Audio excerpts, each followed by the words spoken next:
Gary Payton and the Seattle Supersonics. Tyler Lockett from the Seattle Seahawks. DK Metcalf. John and Sue. Cliff Averill. Nate Burleson. You're watching NorbCam. NorbCam. You're watching NorbCam. Yo, what's up, everybody? This is NorbCam coming at you.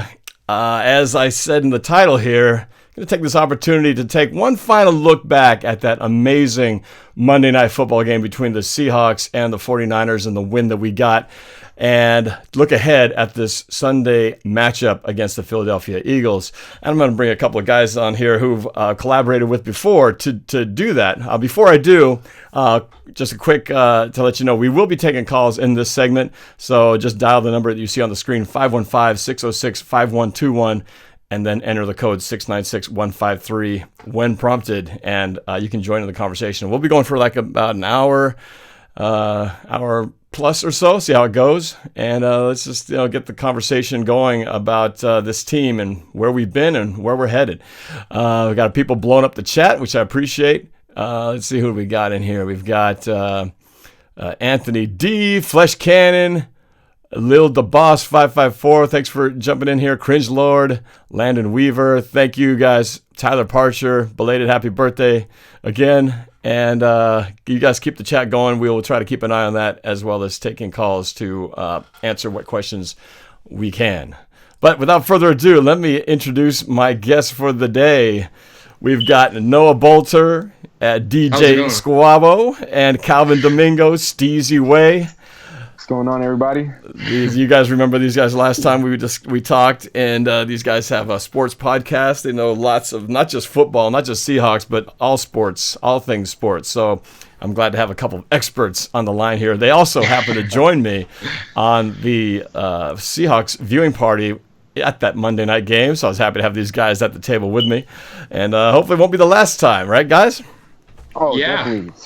We're gonna have to make that repeat offenders, if you will. It was fun. It was fun to do a little play-by-play, a little color commentary, and all that stuff. So, let's just jump right into it. And first of all, Noah, let me start with you. What was your just takeaway from that one last look back at that Monday night win? Put us at 8-2, and couldn't be in a better position right now. I feel like the number one thing that I took away from it, the fact that we're a team that loves to fight. We scratch and claw no matter what we're going up against. They're lining up. Their kicker hasn't missed all day, and we're still gonna fight. We're still gonna try and block it. And they missed it. We have another opportunity. Wilson unable to go down the field, and then our defense rallies again, gets a stop with under 2 minutes in the overtime. The way we were able to rally when our offense was struggling, which we've relied on all season long. Our defense has the best game of the year. They finally show up. Jadeveon Clowney, just the grit, the tenacity by that defense. I was inspired because as a team, the effort, the heart is there. We have the heart of champions, and that was definitely evident on Monday night. I agree. The grit and never give up attitude has served the Seahawks well this year. Cal, what about you, man? What was your takeaway watching our boys get that win down in the Bay Area last Monday? I think, first of all, I want to say congratulations to them. Obviously, we were celebrating after the game. I was just, I was pumped. So, I feel good. I think as for my takeaway, I think the biggest thing that I took away was we're still, I think the number one seed is up for grabs. And I think that it's very real that we could definitely win the division, grab a first round bye. Because if you look at San Fran's schedule, they're playing teams like Baltimore, New Orleans, another game against us, Green Bay. So it's very feasible that they could lose maybe 3 to 4 of those games. And they already have one loss on the record, because of us. So if you add on like another 3 or 4 losses, that put them at 11-5, maybe 12-4. And as of right now, we would hold the tiebreaker. And, we have games against Philly. I think that's very winnable. Minnesota at home, primetime, winnable. LA hasn't been the same. So Sunday Night Football in LA, that's very winnable. And then a game against Arizona. We have one at Carolina. And then our final game's against San Fran at home. So let's say we lose maybe just one of those games, we could finish 13-3. So I think, yeah, definitely the division's up for grabs. And you have to consider us for at least the number 1 or the number 2 seed. Because, like New Orleans, they're kind of struggling. Green Bay, they're going to be playing San Fran. That's going to be a battle. So, some of these teams that currently have a grasp on, the first couple of seeds in the NFC, it's not looking like it's going to, stay that way forever. So that's my biggest takeaway from that victory. But, I mean, Noah kind of, said everything for me, though. Like, the defense obviously played, the best game of the season. And I knew we had the talent to do so. We had guys like Jadeveon Clowney, John Reed, Anza, Poona Ford, and our linebacking trio is probably one of the best in football. So we have those names on defense. It's just like these guys haven't had a chance to play together yet. They haven't had a chance to establish chemistry. And Noah says it all the time. They didn't have training camp to work together as a unit. John Reed, he was suspended the first 6 games. Clowney had to adjust to a totally new system. He was playing in a 3-4 in Houston. Coming over here 4-3. I mean, yeah, like props to that dude because he was the MVP of the last game. No doubt about that. And he just earned himself a lot of money this coming summer. I'd love for us to be the ones paying him. So right. I hope he can keep this up. And as time goes on, as the season continues to progress, we're a second half team. These guys are only going to get better, and that's scary to think about because we beat arguably a top 3 team of football on their turf. So it's NFC better watch, NFL better watch out. Yeah, I want to address something in the chat. I see Milo is blowing up the chat and is dying to know when is part 2 of the Crisostomo video coming out. It is coming out this week. I'm working on it. I got a lot of videos besides this one today. I'm doing a video currently almost completed, but it's basically the top plays of the first 10 weeks of the season with my reactions and the plays combined. So I'm working on that. Some of my clips from my collabs with Philadelphia, who unfortunately has not been active on YouTube as of recently, but we have had some amazing music video collaborations over the years. So I'll probably play a few of the best of that as we lead up to this Eagles game. But yes, part 2 coming up. And there might be more than a part 2, just a hint. A little spoiler alert. So let's talk a little bit about one question I think has really been on my mind, I'm sure a lot of people, is that you talk about Jadeveon Clowney and the amazing game that our defense had. We had Quandre Diggs making his debut, came up hitting hard, got an interception.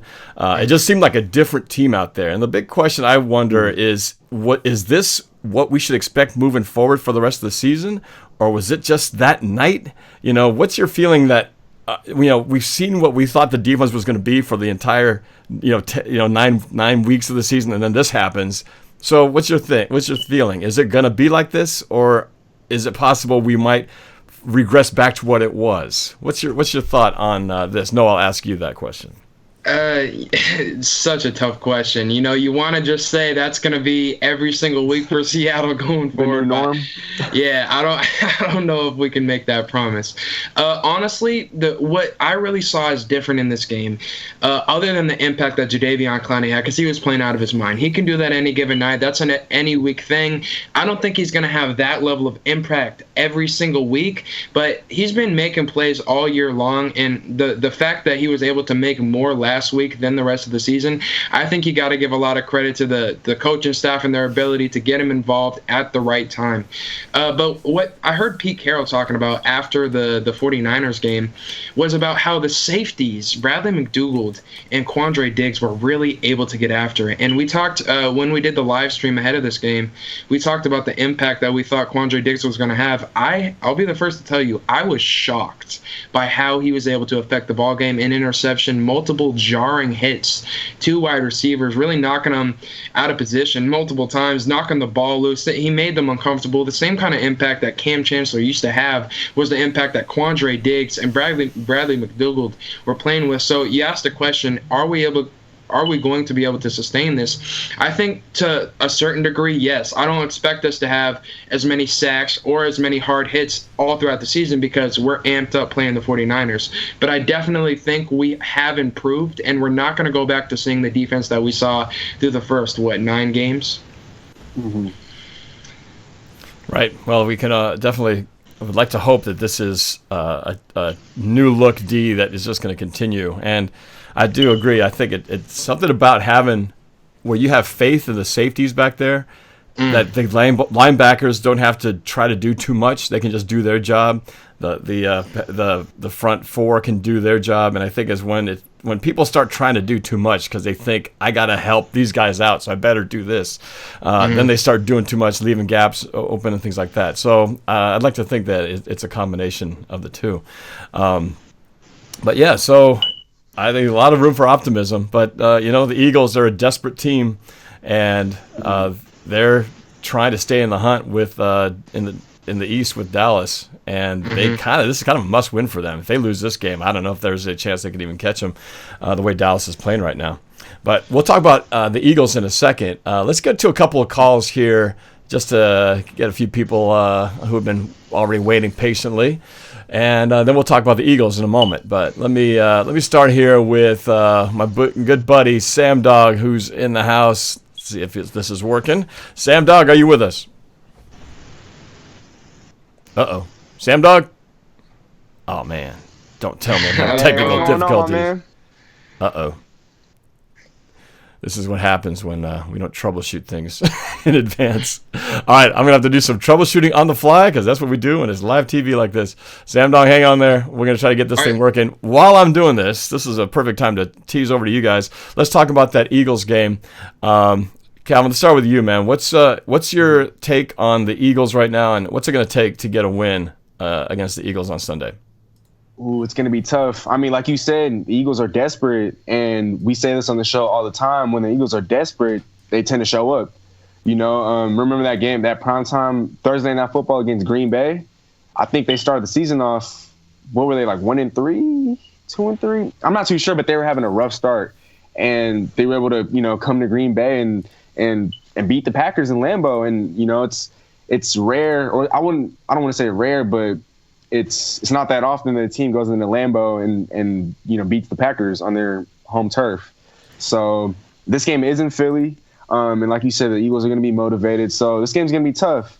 The Eagles, they excel when it comes to run defense. However, their secondary is very poor. So I feel like this game's going to – it might kind of go the way the Buccaneers game went, because the Buccaneers had one of the best run defenses in football, but they had arguably the worst secondary in football. So I feel like we're going to have to throw the ball a lot. Tyler Lockett's going to be healthy, I'm hoping. So, Josh Gordon's going to be another week or two, into the system. That's a little bit more time to acclimate himself within the playbook. So our offense is going to be explosive, I feel. Am I back? I feel like yeah. Sorry about that, Sam. Oh, sorry, man, to cut you off there, Calvin. Sam, all right, I think you are back. Okay, was that you or was it me? Okay, I'm back. Okay, It's Sam Dog. I'm back. All right. What's up, guys? What's up, everybody? Sorry, Cal, didn't mean to interrupt you there, but we did resolve our technical difficulties here. So, Sam Dog, going to the phone line. Sam, what's going on, man? What's on your mind today? Nothing much, enjoyed a nice little week off, did the Red Zone reactions with Dallas and myself for a little while, enjoyed all those games. I mean, it was fun watching that, but, I'm still pumped about our big win on Monday, don't sleep on these guys coming up, can't overlook anybody. I like the momentum we had. If anybody told me that we were going to be 8-2 at the bye week, I don't think I would have ever believed them, but I'm satisfied with the record we got, and I'm ready to keep it rolling. Well, if you watch the NorbCam 2019 Seahawks music prediction video, you'd see that we would be 8-2 at this point in the season. I'm just saying. But yeah, no, I think even for myself when I made that, I was like, man, I'm being real glass half full right now. But it's nice to be right, even if it's to my surprise. But yeah, no, for sure, it's a good point in the season. But man, we still got work to do for sure. Got a lot of work to do, but man, I'll tell you what, I was so happy I got to drop that one video that last week that me and Adam made. It was just to poke a little fun in the rivalry, but I was so happy I got to post that video, man. Well, man, there was a lot of of 49er fans talking trash in YouTube and all kinds of social media, man. And in fact, one of them's in here, I think, chatting it up, if I'm not mistaken. Are you in here, man? Where is he? Team Mano. Triple G, Mano, Team where you Triple at, G, dog? Mano. He was talking pretty big, and without having to say too much, we let our team do the talking on the field. But This might be a painful stream. it's Yeah, I but I'll respect tell the you fact what, that though, you're when I in did here at that- Triple G. The fact that you're still in here, man, props to you. And congratulations, you guys still got that win, barely, over the Against freaking Arizona. Cardinals, who couldn't freaking close out a freaking game. Blitzing the Never linebacker. took What Arizona. the heck? I expected Arizona. I actually picked. The funny thing was, I actually picked San Fran to win that game because Arizona's defense cannot cover a screen pass to save their lives. Yeah, they certainly didn't on that one. They left him so wide open. And Jimmy G almost messed up that throw, by the way. Didn't exactly put it on the money, and luckily that running back caught it for them and scored the winning touchdown. But anyway, that's the Cardinals. That's the Cardinals. I'll tell you what, though. I just hope that we can get Jadeveon Clowney still going again. He's been I think last Monday was his true breakout game against the 49ers. His true breakout game where he was just pestering and killing Garoppolo all night long with his blitzes and getting all them quarterback hits, stripping the ball, and of course having that scoop and score. If he keeps this up, hopefully he can keep it going. But I like the possibilities of a possible extension for Jadeveon Clowney on our defense. I would love to extend him. I think you got to find a way to get it done because pass rushers don't grow on trees, and especially not one where we got basically kind of a free trial period here. This is the end of the trial, 30-day trial, like they always have on these things. Hey, 30-day free trial, then you got to pay. Well, we're gonna have to pay at the end of this year, but he's worth having because man, he makes a difference. Not just pass rush, but just even in the run game. He's a disruptor, and he's been all year.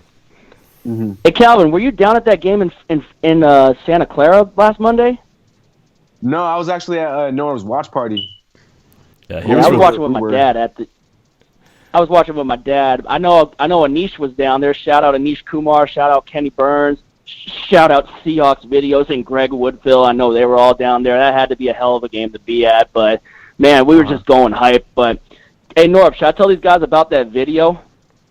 Yeah. Well, do the quick elevator pitch version of what it is. Well, okay, so Peter Parker doing his dance on Spider-Man 3 after he got Eddie Brock fired in the streets of New York with James Brown, Drive That Funky Soul, and one part Undertaker with the Seahawks logo over his face and the 49er logo over the guy in the coffin. So basically, go to Sam Dog's channel. Go to Sam Dog, the infamous 253. Go to his channel. You can check out his video there, and you'll see his little jab to the Niners in that video. It's very creative. And you got to also give props to my buddy Adam Axelson, Adam A Vlogs. He did all the edits and that on the video. He helped made it. I told him I had the idea for this video, so you got to give props to my boy Adam for that video. Adam for putting it together and all that. So yeah, good job on that, man. So we got to keep this thing rolling. All right, Sam Dog. Thanks for calling, man. I always appreciate it, bro.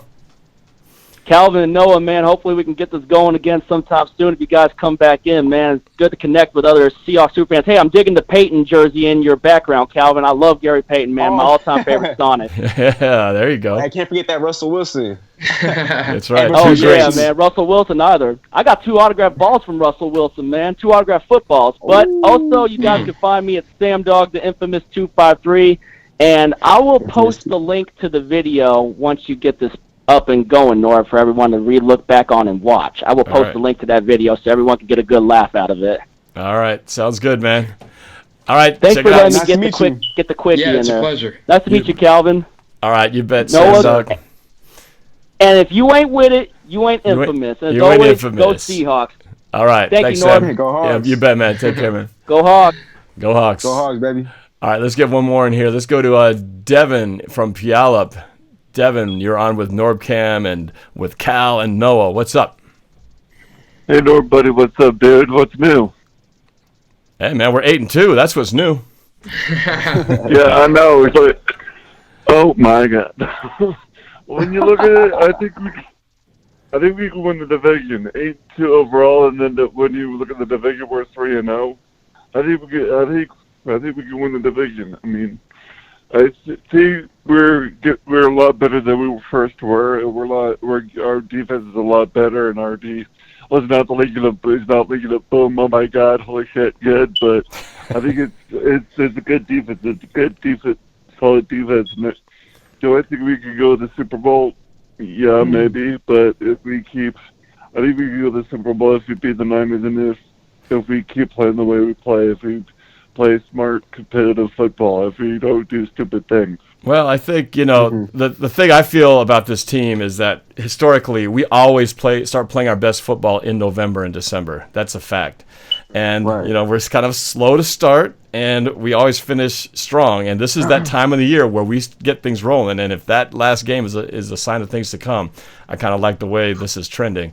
And, we're getting more pieces in here. We haven't peaked, and I still feel like we haven't played our best game yet. So the fact that our best game is still lurking for us out there, the upside is amazing. So, while we're still dealing with our share of injuries, guys who won't be coming back, but we are getting new guys in here, and we're just now starting to tinker with our shiny new toy, Flash Gordon.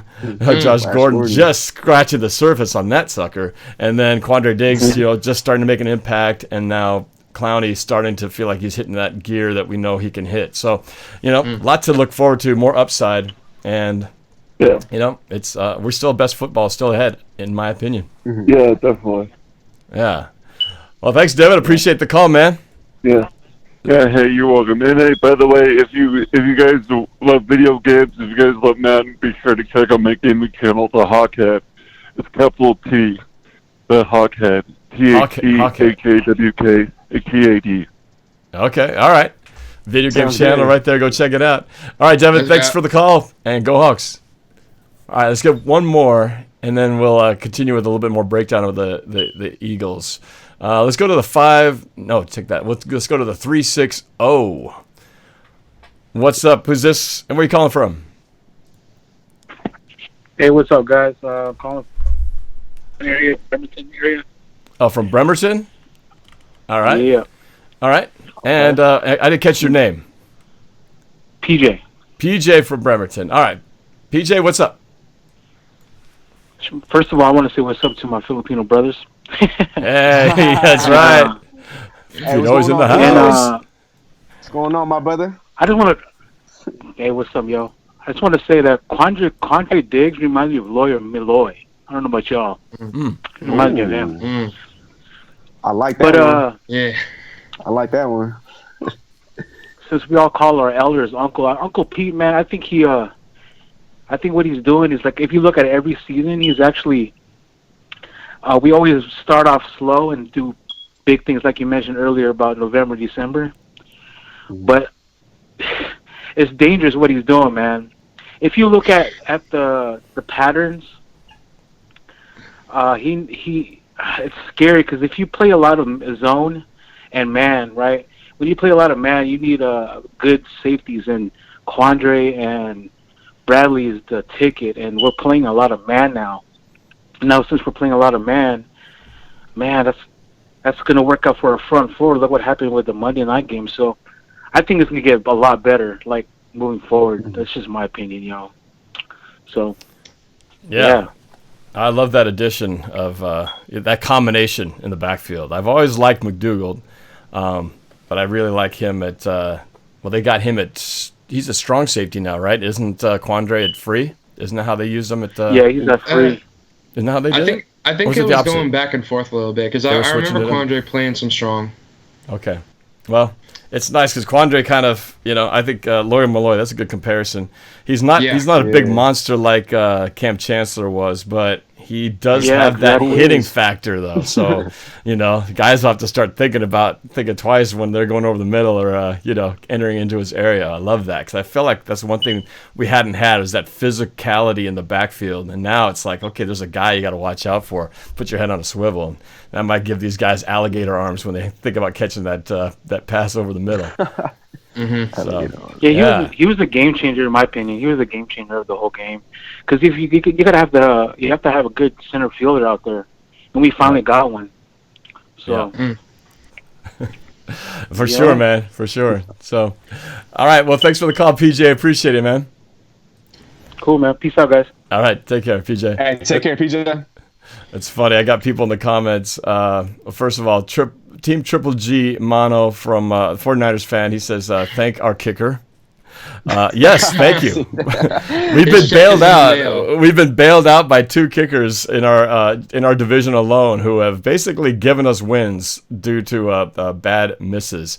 And so, yes, we greatly appreciate that. But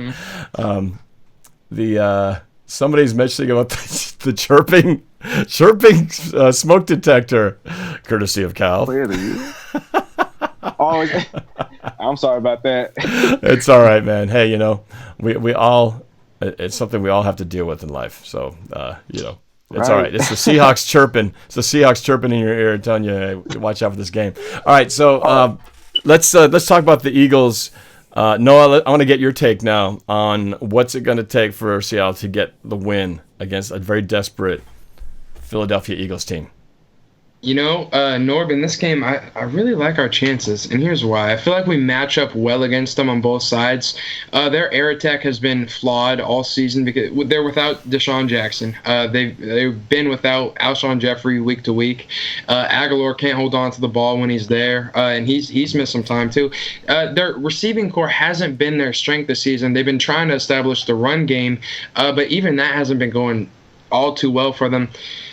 You spoke about it earlier, and I want to give credit to you because I think this is a really good point. We haven't had the all-around game that really shows what we're able to. We haven't lived up to our full potential yet. All through the first, 9 games of the regular season, our offense was a shining star.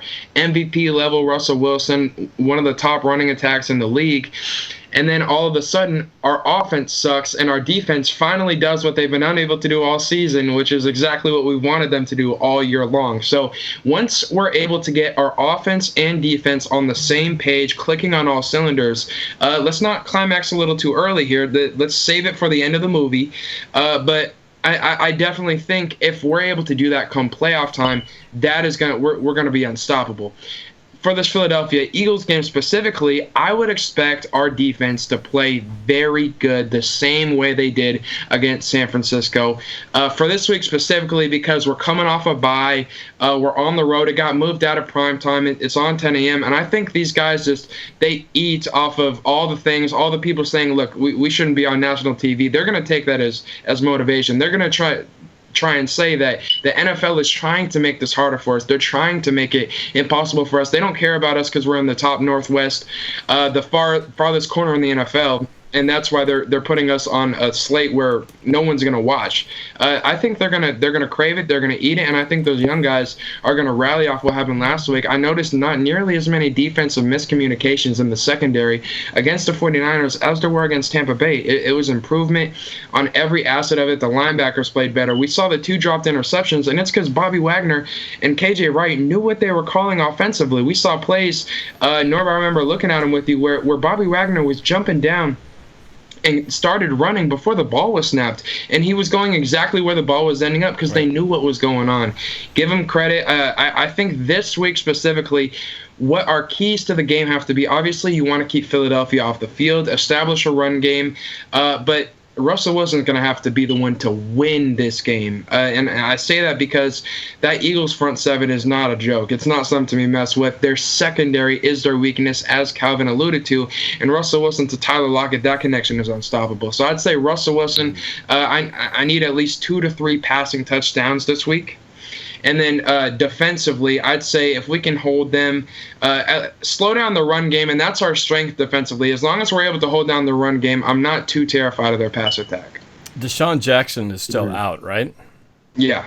He's out for the season, I believe. He's gone, right? Okay, so that's a huge loss for them, major weapon downfield. But, yeah, I think the formula is kind of the same, stack the box, force them to throw the ball. Because if we shut down the run, I think the pass is there to be taken, especially with the way this secondary is playing right now. So I agree. And it's going to be nice having Lockett back. That so long I've been hearing 49ers fans and critics not apologize, but making the excuse that, we didn't have Kittle and we lost Sanders early in the game. Well, look, we lost our tight end games ago, who was just as valuable to us as Kittle has been, and we didn't have Lockett, who was basically better than Sanders. And he's Russell's number one. Yeah, and we didn't have our center either. So, we've had our own challenges to overcome. And granted, it was by the narrowest of margins, but, we had our own things that we've had to deal with too. So it's the team that can adjust to adversity, because every team's going to have their problems. So based on the personnel as well, like you were saying, what I would say about that Philadelphia Eagles offense, more specifically, what we need to do with them, their tight end attack is phenomenal. Dallas Goedert and Zach Ertz. Right. We have had a weakness with that for years. We've always struggled stopping opponents' tight ends. So this week, what we really have to do is load the box, like you were saying, Norb. Make sure we're having guys on either side of those tight ends, so whichever way they break, we can have someone stick with them. And as long as we're able to make Carson Wentz look off those short inside routes, those short reads, our defensive backs now with Quandre Diggs and a little bit more depth back there, a little bit more experience behind those young guys, they'll be able to hold off a little longer, and that's what's going to allow our pass rush to have the impact that it had on Monday night.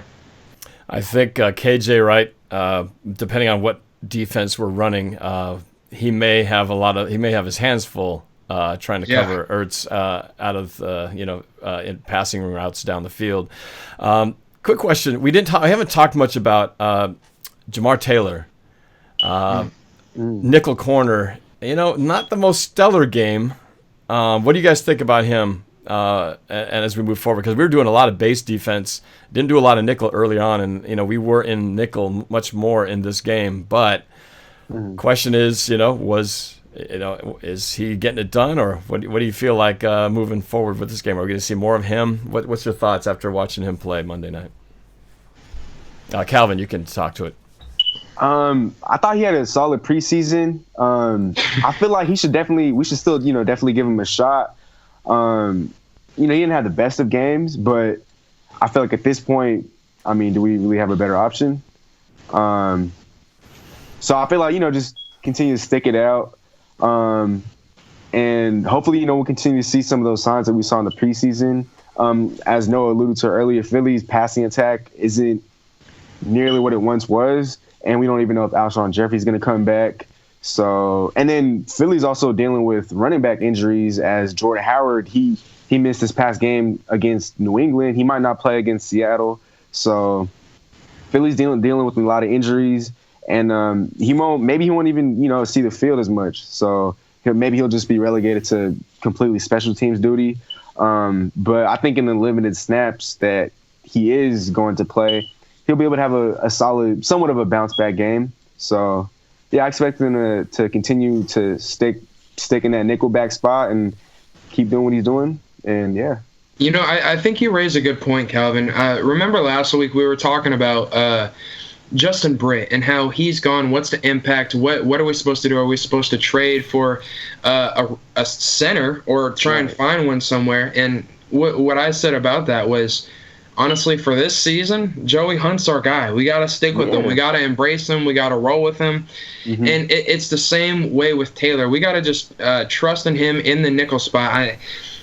It's a very difficult thing to do. I will admit he's a young guy. He makes mistakes. He's not perfect, and that's going to be – it's a growing process for him. But with all young franchises, what they'll tell you is that, look, while it's not helping us necessarily now record-wise, down the road, these guys have a bunch of experience in game action. So while I could see Taylor giving up a play that cost us come playoff time, unfortunately, I could see that. Down the road, him having this experience and getting those snaps defensively, that's going to be really good for our team's IQ as a group. We've added so much IQ over the offseason. Jadeveon Clowney, Ziggy Ansah, now Quandre Diggs. Now our defense is a lot smarter than it was when we even fresh out of the draft. By adding all these pieces, our defense is getting smarter, and as long as you have a smart defense, they're only going to get better because those minds are going to connect and they're going to work together, communicate, and it's going to look pretty. Hey, Calvin, Przemysław Trowinski says, change the battery, it could save your life. Just letting you know. There's someone concerned about your life out there. I appreciate that. I think we do have batteries. We're just lazy, so. But I mean, I'll definitely try to get on that. That happened. It's been a while, but I know it's going to start happening on ours because eventually that chirp starts happening. The hardest thing about that is when your smoke detector starts chirping, is trying to figure out which of those damn things is chirping. It's like I hear it upstairs, like, okay, which one is it? This one? You sit there. It takes, for some reason, it's chirping all the time, and then when you're listening for it, it stops doing it. It's like, come on, tell me where you are. Crazy. You're so right. It's a pain. Let's go to the phone lines again here. Let's see what our callers have to say. Let's go to the 507. What's up? You're on with NorbCam and Cal and Noah. What's up? Who's this and where are you calling from? I'm Carter, and I'm coming from Rochester, Minnesota. Carter from Minnesota. Oh, Minnesota. All right. What's on your mind, Carter? Yeah. It was a really good game between the Seahawks and Niners. Personally, I'm a Niner fan, but I love your channel a lot. Thank you. And I kind of just like talking about all this. So between the Seahawks, you guys play the Eagles, right? Mm-hmm. I feel like you guys will win because you guys, I feel like, are gonna beat them offensively and defensively because I don't think Carson Wentz in their passing game is going to do as well as expected. And I feel like you guys are just going to really beat them in the passing game and get some really good drives with, I think, connections to Josh Gordon. Well, I hope you're right. Hey, Carter, I'm going to ask you a question. So there's been a lot of discussion in the national media about Jimmy G. Yeah. He had a pretty good game, led the comeback to beat the Cardinals, but there's a lot of question as to whether is he the guy moving forward, because the 49ers have a big question to ask themselves. Do they want to make him the franchise guy moving forward? And I don't think the jury's out yet as far as whether he's the guy to do it. What do you think? Do you believe that Jimmy G is the solution at quarterback for the 49ers? The first time that I heard that we got him, I was pretty happy because I thought he was going to do pretty well with us. And then the first season, of course, those 4 or 5 games that he won with us, he looked really good. But after he got injured with his ACL, I was a little worried how he would be.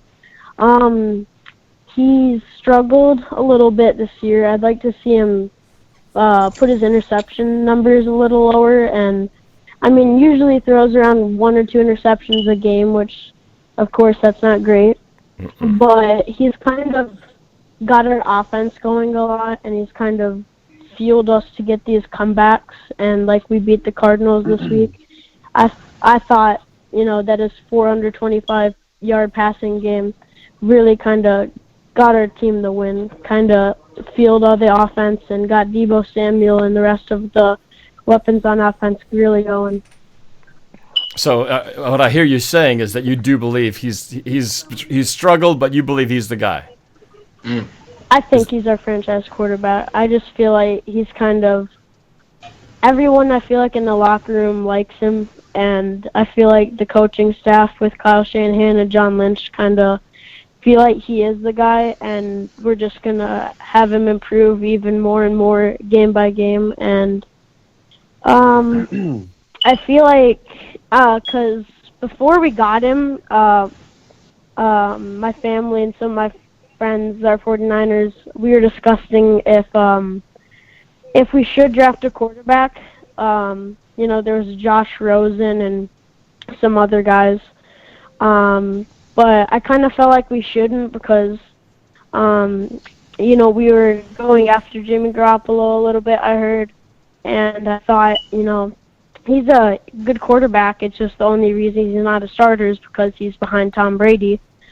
So I was pretty happy when we got him, but I do feel like he's the guy of the future for our quarterback spot.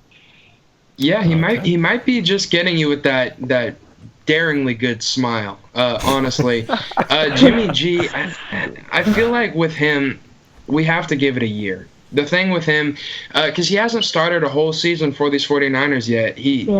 That was one of his first losses as a Niner. He hasn't had too many as a Niner because he's been hurt so much. And when he's able to play this whole season now, I think this season is going to tell us a lot about what kind of player he is, because he's going to be in those situations again like he was on Monday night against Seattle, where he has to go down and win the ball game, where he has to go down and make a bunch of plays in order to put his team in a position to win, because that's what playoff football comes down to. All you want is a shot, and you want your shot caller to be the one directing traffic. We've seen Dak Prescott this year.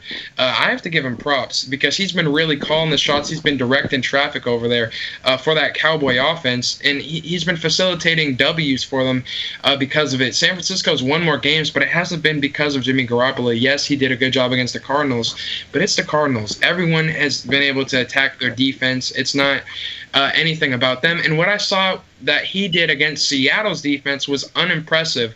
The interception really put them in position with great field position to go down there and win that game, and he couldn't even set up his kicker with an easy kick, and because of that, we're still alive in the ball game.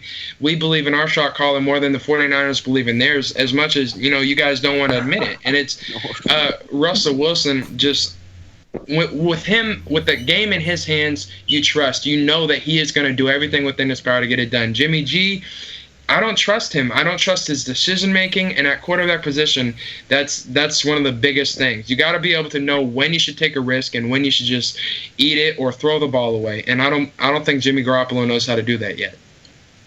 I felt like you have right now totally many times with Jimmy Garoppolo, and my dad has kind of talked this through. Like, Jimmy Garoppolo, if you look at his stats, he's definitely, if you look at him, he's not a top tier quarterback, but I've kind of think about this, and he just kind of always gets us that win and gives us that chance to win. Because, I mean, if you look at his record as starting quarterback, he's like 15 or like 17-4, I think it is.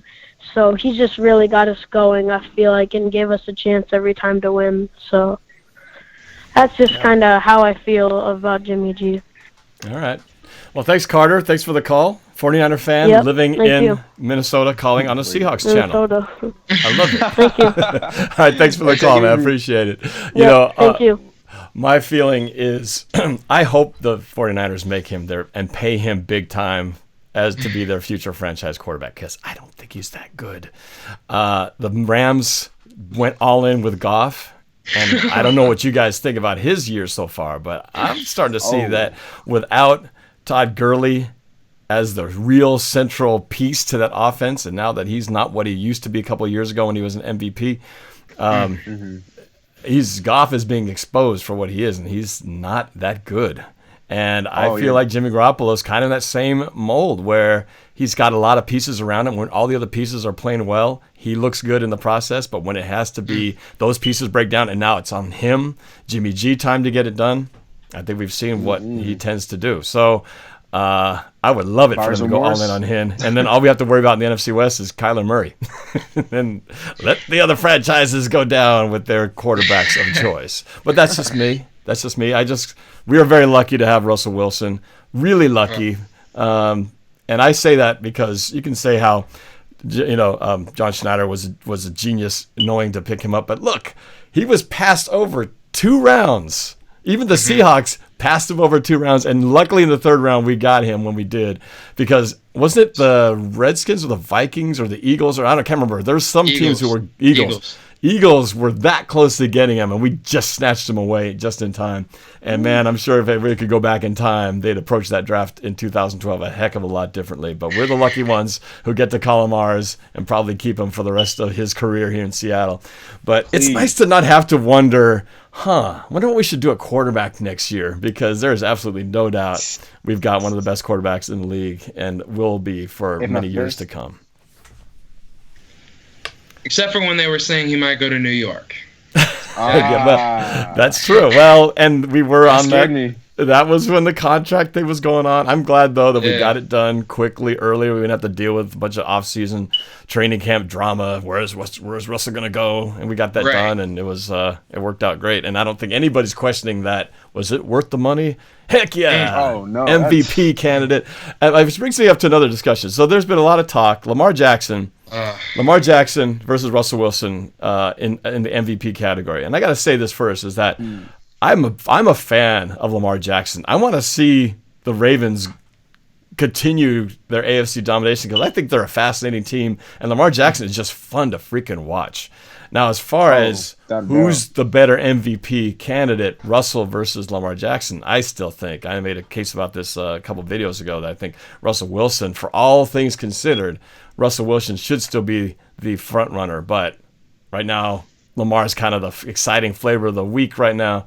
What do you guys think? I'm sure I know what vote you guys are taking, but how would you justify to somebody who says they think otherwise? Why should Russell Wilson be the MVP front runner right now? Let's go with you, Calvin. Why should Russ be the MVP? Yeah. All right, look, if you look at his just raw statistics, when it comes to touchdown to interception ratio, when it comes to completion percentage, when it comes to passing yards, Russ his numbers are off the charts compared to Lamar's. What Lamar has going for him is, he has a head-to-head defeat of us, of the Hawks at home. He has a head-to-head defeat of the Patriots. And I said this on the what's it called? On the podcast a couple days ago. I was talking about how Lamar Jackson and the Ravens, they have a game against the Niners up in a couple of weeks. And if Lamar keeps doing what he's doing now, he's going to make that MVP race very tight.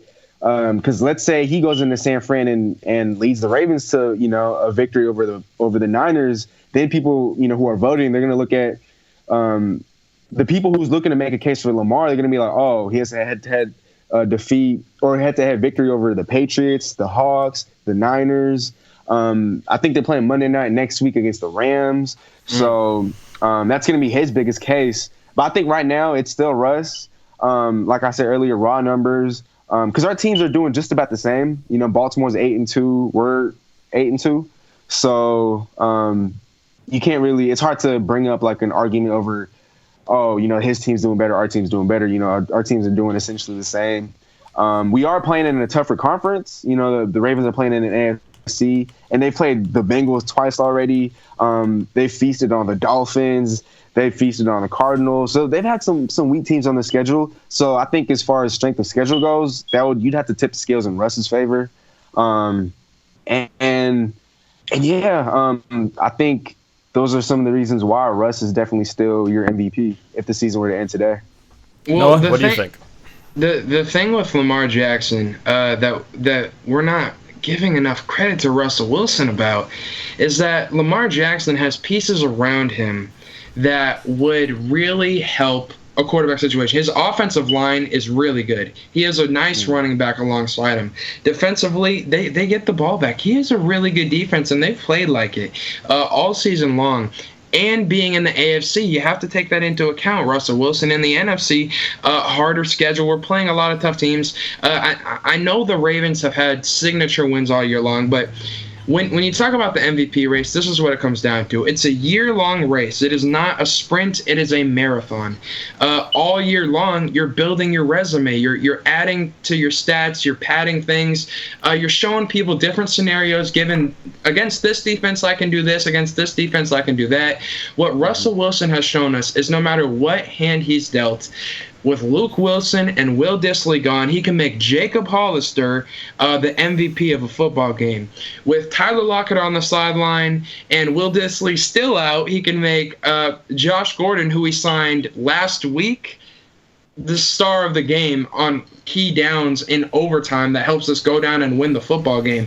Like, that's what Russell Wilson is doing offensively. It's ridiculous. It's unseen. What I would credit Lamar Jackson's thing to, all the success that they're having, give credit to Lamar because he's a freak of nature. He's an athlete like no other that we haven't seen before. This is a new monster. But that's also why it's so successful. Once defensive coordinators get time to develop a plan, Sean McVay was the future of the NFL. Everyone who has coffee with them is getting a head coaching job.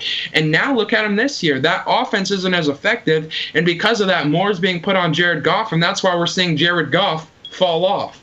It's for that exact reason, because when you go to college and in the first year with McVay, what we saw in that offense, and professional commentators have said this isn't coming from me, but I agree with this point, and it is that with that offense in college, And with the first year in LA, essentially what happened was the coach would tell you who's going to be open on any given play before it happened if you see this defense. What happened is the NFL defenses caught up to that Rams offense, and they started jumping those routes. They started faking man coverage and putting zones to where they have linebackers already in position to lay the wood if they go to those traditional reads that they've been going to. And Jared Goff has been freezing in the pocket like a freezy pop in the freezer, unable to hit his guys, unable to go through his progression, and that's why it's been leading to sacks, to interceptions, to errant throws. The same thing could happen to Lamar Jackson once they figure out how to stop that run attack. We haven't seen Lamar have to beat guys with his arm. He's been beating guys with the run. Even the Patriots couldn't stop the run attack. So I'd give a lot of credit to John Harbaugh and what they're doing as a coaching staff, because the run game, if any one of those players misses a block, it could be the play is over. You could be tackled for loss instead of a 30-yard gain down the field. So it takes a team effort, the blocking and everything. What I've seen Russell Wilson be able to do is you throw the kitchen sink at him, you throw blitzes, cover zero, you're sending three no matter what it is. Russell Wilson has had an answer for it. Lamar Jackson hasn't faced all that yet, and early on in the season, he wasn't even a part of the MVP conversation.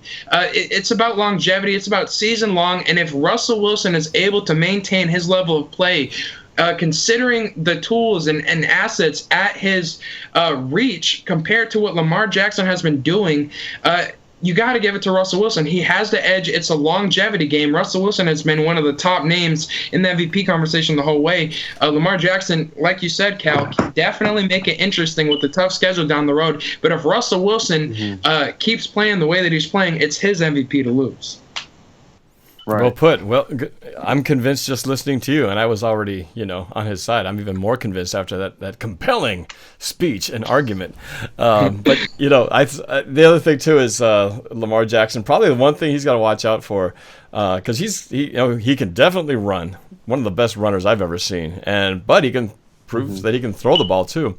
I think the one thing he's got to watch out for is just got to watch out for taking unnecessary hits, because that's one thing that Russell has been really good at, is not taking the hit that knocks him out for a duration of time. And we've seen other guys who have come in here, RG3, who was a crazy runner, and he would take unnecessary chances, and we saw what happened to him. One too many bad hits. So Lamar Jackson's got to just be careful with his body, because you run like that, at some point that could come back to bite him in a bad way. So but it's nice to see some fresh, faces in the AFC making, and not the Patriots dominating in the AFC. So we'll see what happens, but I think.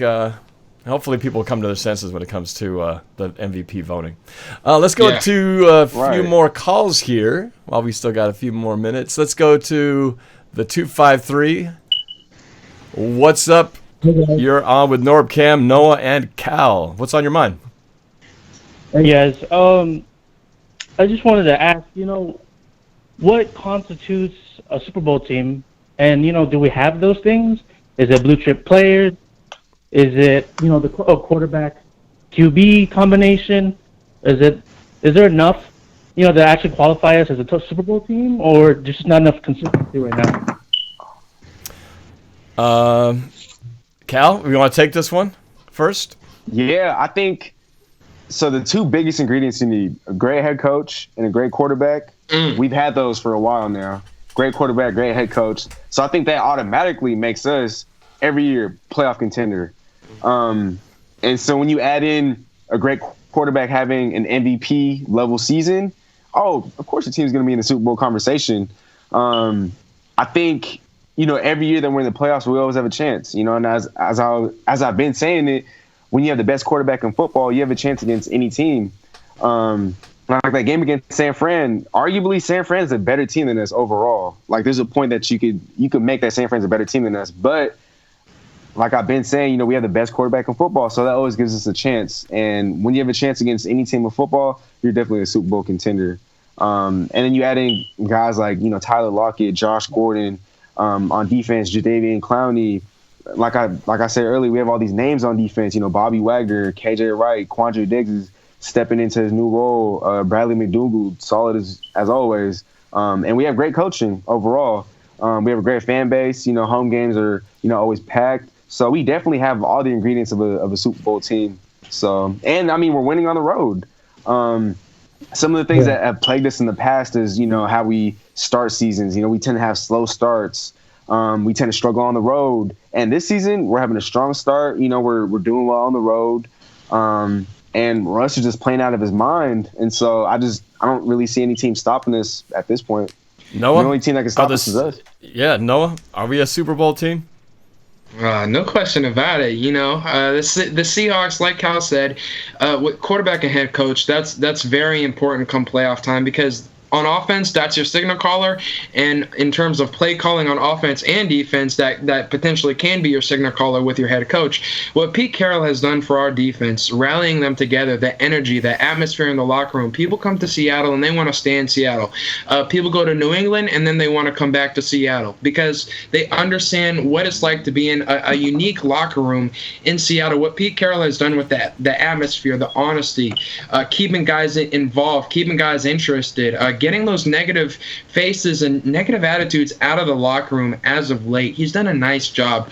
And what that's caused belief. We talked about this on the last live stream with NorbCam, the last collaboration that we did. And that's every NFL player going into every season and every single game. You ask any player or coach, all they want in that game is a shot. All we want is a shot. Give me a chance down the stretch of that game. I don't care if I'm down 3, if I'm down 4. Give me the ball with 2 minutes and my quarterback and my offense, and let's see what we can't do. And in this situation with the Seattle Seahawks, as long as we have a shot, that's all we can ask for. And with Russell Wilson and Pete Carroll, there's been no games this season where we have had no shot. Mm-hmm. And so that's why I would say we can beat anybody anywhere. We're undefeated on the road right now. We can travel. That was another great point by Calvin. We have a shot to play anywhere, and that's all we need. Exactly. Well, and my take on it, I agree with all the points you guys made. And throughout the season, up until the 49er game, the one thing I kept saying that I felt was missing in this equation for us to go deep in the playoffs is defense.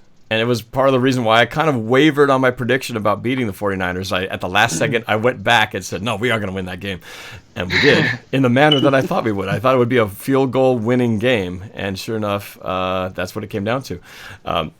But the defense was the component I felt like we just hadn't seen all season. And it finally showed up in that Monday night game, and which is why I brought up earlier in our video here, is this sustainable? Is that flash in the pan, or is this the new defense moving forward? And if it is the defense moving forward, then I feel like we have all the ingredients, because we've already got a quarterback, like you said, got the coach, we've got offensive weapons, we can put points up, and we've got a pretty solid special teams kicking area. We've had a few shaky moments, but we've been clutch as of late. And finally, the defense is, coming around. I mean, once you have all those pieces, we really have enough, to pull this thing together. We just got to put, they just all got to show up on the same day. But I don't feel like there's any glaring weaknesses now that the defense, hopefully, is kind of turning into what it should be. So does that answer your question? I never did get your name for the 253. What was your name? Neil. Neil. Okay, and you're from Washington, aren't you? Yeah, calling from Lacey. Lacey. All right, cool. Oh, Lacey. Yeah, local 253. All right, well, thanks for the call. Appreciate you staying on so long, Neil. All right, go Hawks. Have a good one. Take care. All right, let's go to another call here. Let's go to this one's been hanging on a long time, for over half an hour, from the 605. Ooh. Patience is a virtue. From the 605, who's this? Where are you calling from? Hello. Patience is a virtue. 605, are you there, caller? 605. Some guy. Hey, who's this? Hello? Oh, did we lose? Oh, maybe he held so long, forgot to pick up the phone. 605, hello? All right, we'll come back to you later. Let's go to the East Coast. Someone who I think is pretty happy right now, regular viewer and collab on this show, Gangrene David, New York Jets fan all the way from New York City. What's up, David? It's been an interesting past couple of weeks. The Jets won 2 back-to-back games, which I can't even believe. Congratulations. I won Swimmer of the Week, and I've been sick all day. So that's nothing new. What's new on your end? Hey man, it's coming off the bye, still basking in the glow of the win. Got the Eagles up next, and trying to figure out what's going to happen though for the last 6 games of the season. It's pretty exciting, man. The last 6 games of the season, you better expect nothing more than a potential battle for maybe even the 1 seed in the NFC. Because you want my honest opinion, I could see you guys sweeping the Niners. And I could see it coming down to. I'm serious. I mean, the Niners, as much as they've improved, I will admit, honestly, I think they're a team that's got a lot to prove, especially against winning teams like the Seahawks. Of course, they got the Saints, they got the Packers. So Jimmy Garoppolo's got a lot to prove, especially granted because he's coming off a serious injury. And he has been playing well with the weapons that he's had, like Emmanuel Sanders, George Kittle. That Niners team's still got a lot to prove. I understand now they're about what are they now, 8-2? But they're 9-1. Niners Sorry, are 9-1. I forgot. You guys handed them their first loss. Right. But the Niners have a lot to prove. And honestly, you guys beat them on the road, and then they got to come to the link and play you guys. I could see you guys sweeping them, and then I could see you guys potentially maybe even being a potential 3 or 2 seed battling out with the Packers and the Saints. I can see that happening too. In fact, we had a really good shot at being in first place on our bye week if the Cardinals could have played some defense, and if what was it? Well, if the Saints, if the Buccaneers could have mustered up some magic, it would have been nice to see the Saints lose. But as it turns out, the race just tightens up ever more. So it's going to be a fun run to see what happens. But NFC is loaded, man. Too many good teams, not enough playoff spots. Somebody's going to be left out with a very good record and not be in the playoffs. The Rams. Unfortunately. 10-6. Could be the Rams. The NFC looks as competitive as I've probably ever seen it before. The AFC looks like to be pretty wide open. I mean, I've enjoyed watching a lot of competition in the AFC. Guys like Lamar Jackson. Oh, my God. That guy's just been absolutely killing it this year. Unfortunately, we actually have to play the Ravens Week 15 in Baltimore, so I expect a 56-0 shutout on Thursday Night Football. With the Jets win, right? No. J-E-T-S. Jets. Well, still though, I like the chant. Still, the fact that you got a 2-game winning streak, I'm sure you got to be somewhat happy about that, right? I mean, I am. Yeah, somewhat happy is probably the right term to say. We beat the good thing about it is that the Jets are playing and they're winning. Unfortunately, it's against 2 bad teams with rookie quarterbacks. There's really not much left that we have to play for, especially since these quote-unquote bad teams we have on our schedule, a lot of these bad teams can beat us pretty easily. I mean, just ask the Miami Dolphins. A lot of these fan bases are like, oh, we got to play the Jets? Wow, we might actually win the game. Yeah, but you beat the bad teams, right? So you're supposed to take care of the teams that you can beat, and you guys did beat them, so you're not the worst team in the AFC, in the NFL for that matter. We haven't even had a win in the AFC yet. We haven't even had a win in our division. Hey, baby steps, man. You got to take the positives. You got a 2-game winning streak. Just, be happy you got that. You beat the Cowboys. That's enough. Yeah. I mean, we all 3 of our wins came out of the NFC East. That might just show how bad that division really is. Yeah, but the Cowboys are in the lead. The Cowboys are in the lead right now with talks of Dak Prescott being one of the possible MVP candidates coming, late down the stretch here. So, I'm not Thank you for chance, but hey, the Cowboys are, it's the NFC least. So right now the Cowboys are. I can't only imagine when we got to go to Seattle next year. We actually play you guys in Seattle next year, so I'll try to get up to Seattle for that game, but I expect it to get killed as long as Adam Gase is still coaching us. Well, we'll see. Every year's different, Every year things change, but hey, at least you guys have your quarterback. You're not one of those teams. You guys have Le'Veon Bell, right? Well, you have your quarterback, right? Le'Veon Bell has no. Well, Le'Veon Bell, as far as I'm concerned, he has no offensive line to run around. He's being underutilized. Our quarterback, well, at least he's not seeing ghosts as much anymore. So that's a sign. I mean, he's playing better. I'm just happy he's not seeing ghosts. Yeah. Well, At least on that end. the better your line gets, the less the ghosts appear. So it's gotta. This time next year in Seattle, he will be. Yeah, next year hopefully. Yeah, he'll be back to seeing Casper everywhere. I have a feeling. Right around Halloween, Sam Darnold, he gonna be confused out there. Oh, best believe Seattle. Oh, he'll need to douse himself in holy water before the game to keep all the demons and spirits away. Get rid of all the spirits. And you have the 12th man literally screaming right in his ear. We'll be hearing a whole bunch of ghosts. We'll be the ghosts of 12's past and present and future all attacking at once. So yeah, man, I hope you can make it up to here. That'd be fun to watch the game together. We've done our remote collab watching a game together when we were in New York. Was it 3 years ago or something like that? Yeah, it was 3. I can't even believe it was 3 years ago when I just started my channel. That's right, when you were just a wee tiny little guy, and now look at you now, man, blowing it up. Almost at 2,000 subscribers. Yeah, you're doing well, man. I'm proud of you, man. So just keep it rolling. Your team will get better. Your team is going to get better. It is going to get better. Because when you're at the bottom, there's only one way to go, and that's up. So. Yeah, well, actually, we're going down because our franchise has got set back another 3 to 4 years, as far as I'm concerned. Well, it could be worse. It could be the Redskins. Jets. All right, David. I just have no confidence. Well, you got pieces, though, man. So that's more than some teams could say. So we have 14. We have like 14 players on IR, and I think we have like 30 players on the injury report. That's brutal, man. Wow. Yeah, the problem with the Jets might be they have enough pieces to complete a puzzle, but they're from like 4 different puzzles. Right. It doesn't fit together all in one cohesive manner. Yeah. Yeah. All right, David. It's good to hear from you, man. We still got to get Chrysostom. We still got to get Chrysostom and Squidward together. That's still a must do. Oh yes, we do. We'll do that soon. All right. Take care, man. We'll talk soon. Take care, man. Later. Take care, man. All right. Always good to hear from Gangrene David over at Jets Land. Let's go to the 406. Been hanging on for 42 minutes and 1 second. The 406. What's up? Who's this? This is Telmiris. What is it? Telmiris?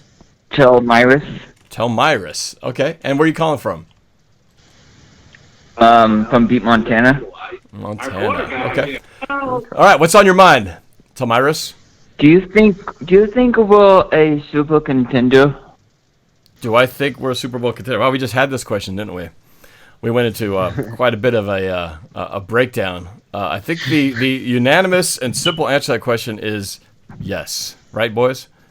Oh, yeah. Oh, yes, sir. Let's answer this question in another way. We already said why we are. What would be the reason that we're not in the Super Bowl this year? Because our defense doesn't play like they did against San Francisco. It will be not because of Russell Wilson. It'll be because our defense lets us down and isn't able to get us back on the field. It'll be because someone else has the ball last against us. Yeah, and our defense unable to put up a stop. Yeah. Yes, I agree. Or a missed kick. Yeah, that too. Jason Myers. Myers, what was that? You were going to say something? Do you think next year we'll keep giving Clowney? Ooh, we'd like to, I think right? We should. Yeah, we're gonna have to sign that dotted line, no question about it. He keeps playing like he has been. His impact defensively has been monstrous. I remember, I don't get to go to all the games like Norb, unfortunately, but I went to the game, the season opener against Cincinnati, and just watching him immediately after joining the team, his impact and his ball instinct. What was it? His first snap on the field, he tipped a pass in the backfield, forced an incompletion. Right. Could have got a pick. Yeah, and it's just his football IQ, his tackle for losses on 2nd and 3rd down. He had a big tackle for loss against San Francisco that a lot of people are forgetting about. I think it was on 3rd down, 4th quarter or overtime, and he tackled them behind the line. Might have led to the field goal. I can't remember exactly what drive it was on, but he had a big tackle for loss. His football IQ, his instincts, those are phenomenal, and we need those on our defense, especially if he's able to keep up the pass rush that he had last game. Right. I think the bottom line, though, the most important takeaway is that everybody make sure you change your smoke detector batteries because it might save your life, and it creates less noise in the background. Sorry, Cal. You know, it's funny. Every time we do a collab, something special happens with Cal at every collab we've had so far. The first one, he was in a library trying to do a Skype call, and then the librarian comes in there, kicks him out, and then this one, we've got the smoke detector chirping away. Who knows what's going to happen on the third one? I can only imagine. The sprinkler system will go off on his head while he's on the camera. I'm just kidding. I just giving you a hard time, man. Earlier too. Just make one of your roommates do it. You know, so it's your turn to change I'm not doing that. Do you think? Oh, sorry, Tamaris. Go ahead. Do you think we will keep? See, I've been finding out when Michael Kendricks is gonna do his trading. Like, I know he's in trouble, but Michael Kendricks, do you think he's gonna? Oh, I actually have an update on that. So he was supposed to be. It's kind of weird. People kind of forget because it just kind of keeps getting pushed under the rug. But Michael Kendricks, for those who don't know, when he was with Cleveland, I believe he was found guilty of insider trading, and so he's guilty. The only thing that hasn't happened is they haven't come up with a sentence yet on what the punishment will be.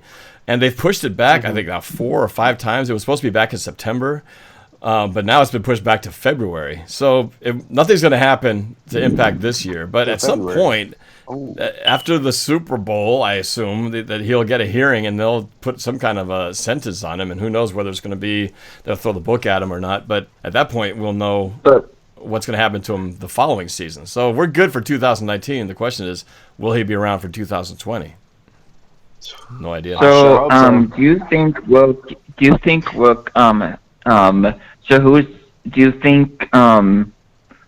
will, I saw you know, Kim, about talking about when we got back that big win over San Francisco, and then I was kind of stunned about that you talked about Justin Britt out for this season, and is that going to hurt Seattle?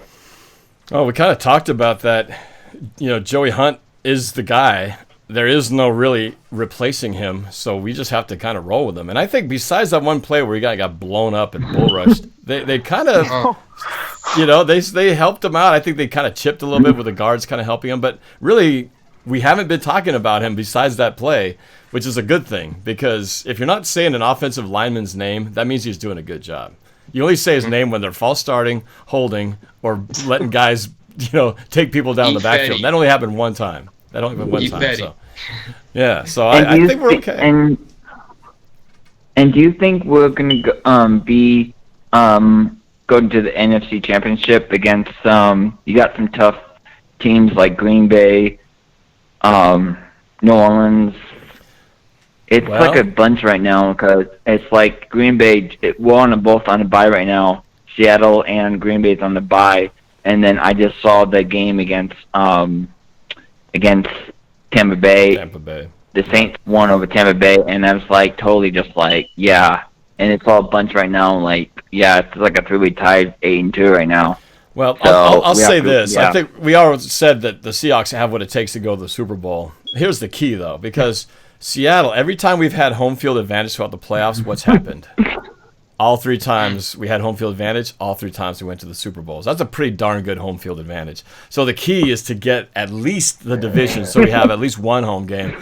But if we can get, you know, number 1 seed and host the playoffs, I like our chances big time. So, you know, the record speaks for itself. When we're on the road, we don't make it all the way. When we're at home, we've made it to the Super Bowl. So, you know, I think we got a chance. We're going to need a little help, but we control our own destiny as far as the NFC West is concerned. So that's a pretty good spot to be in at this point of the season. Hey, Tamaris, thanks for the call, man. I appreciate it. I'm going to grab a couple more here. Yeah, but thanks for calling, and go Hawks, man.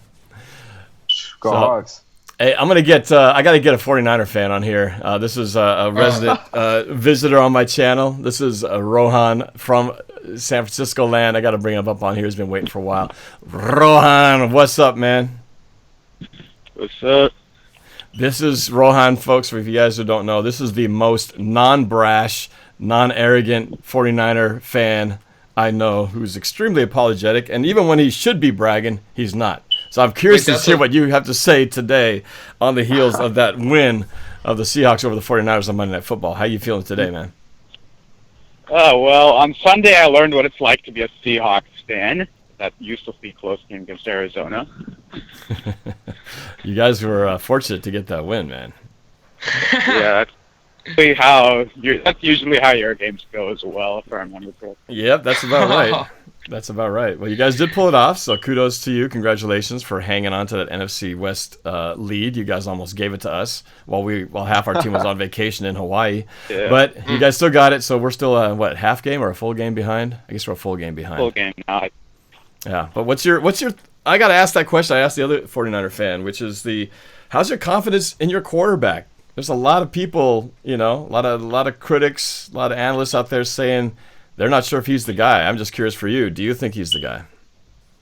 He makes me want to pull my hair out at least once or twice per game. Yeah, but that's still well, I've had to pull my hair out sometimes with Russell Wilson, but less often than not. But the question is he your guy? If you're the GM, do you sign that extension and say he's in for life? Let's get him 9 figures and make him our guy. Oh no, this is the most impossible question to answer with this guy. I'm just gonna flip a coin. Okay, where is I keep my wallet? Oh wait, I left it in the house. Great. You better watch out. But if you flip a coin, make sure you're clear whether you said heads or tails. Because some people might argue it's not one or the other. Oh yeah, CoinGate. CoinGate. I remember hearing that it was a scandal about whatever his name is saying, heads or whatever. Yeah, but honestly, as of right now, I would say, I guess just go with him for now. Well, that's a real confident vote. I would say your confidence answering that question is truly the answer. Because with your quarterback, that's supposed to be the one guy in your franchise that you know about. No questions asked down the stretch, because he's the guy that you have to turn to. So if he's been here a couple of years and you said, oh no, it's still a question mark for you. And so I honestly feel like it's unfair to answer that question right now because we haven't seen a full season of Jimmy G. That's what we talked about earlier. So I'd say come playoff time, that's when you could readdress it, depending on how the season ends up, because you have the supporting cast, you got guys on cheap contracts defensively. It's only going to get more expensive and more difficult to keep these guys together down the road. So if he's not able to get it done on a year like this when they start 8-0, will he be able to get it done down the road? I doubt it, and I feel like that's when you got to readdress it. But your lack of confidence, I feel like only helps to prove the point that it's really too early to address. Mm-hmm.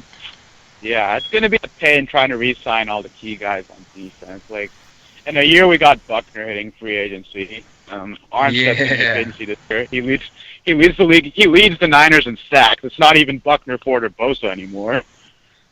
Those are like the 3 guys that everyone knows about. And then on top of that, like all the other dudes as well. Sherman's going to be on the last year of his contract next year. So yeah. And then on top of that, there's Garoppolo and Kittle. Great. Financial worries. Yep. But we all have, every team has got some degree of that to worry about. It's the nature of free agency and salary cap and all that good stuff. So you got to capitalize while you got it. Didn't y'all get that out of the way this offseason by like getting rid of Clark and then re-signing those 2 guys to mega deals? Yeah. Yep, that'll be interesting. But off-season, we'll worry about off-season when we get to that point. But I was curious, so when you're watching that game, Rohan, when your kicker was lining up to win the game in overtime, how confident were you really in that you were going to win that game at that point before the kick? The one that he shanked it? Yeah, the one that he shanked. Before he shanked it, he was perfect, right down the middle. I mean, he wasn't even off to the side. He was like right down the part of the plate. So when he lined up, I'll have to tell, I was nervous as hell, right, guys? I mean, we were all at that game watching it at my party together, and I think we all were like, "Oh my God, this is not going to be good here." But Nerve-wracking. How confident were you? In all honesty, I saw that miss coming from a mile away. Really? Really? Yeah. I had zero I faith don't in know that about kick. I actually had zero faith in that kick. Really? He did so well though. He had no reason to think he wouldn't make it because he was right on the money.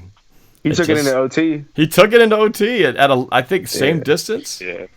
It was. I was more surprised. I was impressed that he took it in overtime, but I still didn't think that he was going to make the kick. That's the one I thought he'd miss. When he made that one, I thought later on, well, now at least he's not going to lose it on the kick. He could have lost it on that first kick. He made that one. This one was to win it, but not to lose it. And that was the absolute worst case scenario for all Niners fans heading into the game. Like, our starting kicker is injured, and now we have to sign this dude over here who used to kick for the Chargers of all teams, and now we already know how their kicker luck has been. And we better not hope that we have a game-winning kick situation. Well, in all fairness to him, he really has been pretty good outside of that one kick. I think, didn't you guys wasn't he pretty good against the Cardinals as well? I think he did everything. He was solid. They had some good field position. I'd put a lot of the blame on Jimmy G for not getting them that much closer down there when they had a chance to go win that ball game. Russell Wilson wasn't going to let Jason Myers be the reason we don't win the game. That's why he drove down the field multiple times with a chance to put us in position to win the game before the interception. But what I would say, Jimmy Garoppolo needs to do a better job of taking advantage of the great field position that he was given in that overtime session. They were near midfield, weren't they? Oh, yeah. Yeah. I honestly thought our defense played. I honestly thought that both teams' defenses played pretty well that game. Yeah. I know y'all think, yeah. Oh, you're the 49ers defense made up for a lot of the issues you guys had on offense with the sack fumble, with Ifedi doing the Heisman run and then get the ball punched out and the 49ers scoring on that. That was Ifedi. What were you doing? The dude, the whole lineman who was running around with the ball like an I don't know what, that was Ifedi. That was crazy. That was the point where we could have ran away with that game. We had an 11-point lead and all the momentum, and then we gave it all back on that one play. It should have been a 3-score game at that point if we just did something decent with that drive. But hey, you guys made the play, and so you guys got that. You got the interception that saved overtime the first time. If I were to have made a bet on a player on the defense who has scored, I would have not guessed it would be a defensive tackle. Yeah, it's not the names that normally come up in your all-star list of guys, but it was a good game. It was a good game. I'm glad we got out on top, but I know we narrowly escaped with our lives, so it's not like I'm going to sit there and beat my chest in and how much we destroyed you guys because we got out of there by the skin of our teeth. Who do you guys go up against this week? Philadelphia on Sunday. Philadelphia. Okay. Whatever. You guys own them. Well, that's true, but I'm not going to count that as an automatic. But I do feel like we can play like we did against you guys, minus the Ifedi Heisman running back imitation. We can do all right. So. Yep. Meanwhile, we're in the stretch of playing 3 straight 8-2 teams. Yes, you guys have the gauntlet. You guys got the Packers, Green Bay, at Baltimore, at New Orleans. That is brutal. That is a brutal stretch, and we had our share of that already, and we know how that happened with the Ravens and the Saints, our only 2 losses of the year, which actually makes our record that much more like, hey, our 2 losses are against the freaking Saints and the Ravens. Those are 2 pretty good teams. You're going to lose to somebody. Those are 2 pretty good teams. So, 2 top 5 teams. Weren't those losses at home, though? And they were at home. Both times y'all got blown out. Well, I would use that term blown out. Again, you can't look at the box score because that was a game where we gave 2 touchdowns away on turnovers. Immediate turnovers turned into points. So, yes, that's the numbers. What you could call it a blowout, but when you turn the ball over and they get a pick 6 and they get a fumble, scoop, and score for a touchdown, that's 14-point swing. Really more than that if you look at the way it plays out. So that's both games. We had 2 plays that turned into touchdowns in almost the same exact fashion, the Saints and the Ravens. So it was a lot closer. It was just a couple of bad plays that went bad, horribly wrong in an instant. So, but Yeah, what's the health situation? You guys get to face them now, so we'll see how you guys do against them. What's the health situation with you? Are y'all? I know y'all were relatively healthy coming into the Seahawks team. Well, not exactly. Relatively, I don't know what's relative. We lost our tight end a few weeks ago, and he's out for the season. We lost our center. He's out for the season. It looks like Luke Wilson may be on IR and may be out for the season. There's possibility there. So our tight ends, we are just like scraping the bottom of the barrel in the tight end department. We might get Ed Dixon back this week, right, guys? Ed Dixon's supposed to come back. Well, there's a good chance with Ed Dixon, but when we beat the 49ers, was Tyler Lockett on the field? I don't recall. I think he was on it for most of the game. He left at like the end. Yeah, I'm pretty sure like he went to the hospital for a couple of days. So yeah, we've been dealing with our fair share. Right. Yeah. Lockett went out. I think he was out fourth quarter and fourth quarter as well. Right. You know, right when we really had to bite down and win the ball game, so we can deal with some injuries. And turn guys like Jacob Hollister into superstars. Yeah. And don't forget Malik Turner. There's a guy who's also come up in the absence of Lockett. He made some big plays. Remember that play that should have led to the touchdown, that sideline pass? Yeah, with the spin move. Again, I was pulling my hair as to why we were letting a linebacker cover a receiver. Good question. I think you guys were in zone. Scared of that run game.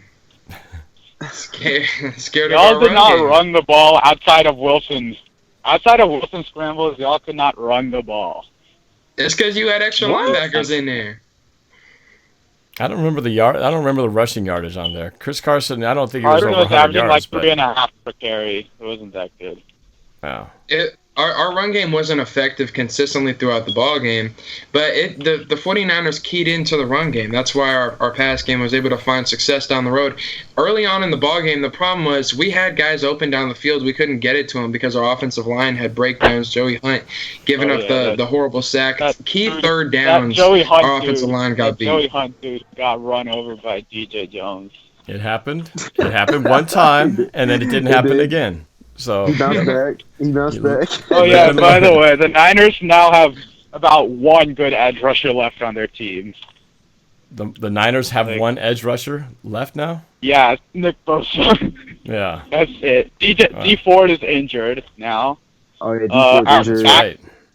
Yeah. Our backup D end tore his ACL against the Seahawks on that play. You guys had like trying to tackle Wilson. You guys had like that rollout play. You had like a full team of guys injured against the Cardinals. Yeah. Which is amazing you got that comeback considering how many guys you lost. But yeah, you guys are it's a bad stretch to be as banged up as you guys are considering the teams you're about to play. So he better get help. I feel like Kittle and Sanders might be back this game.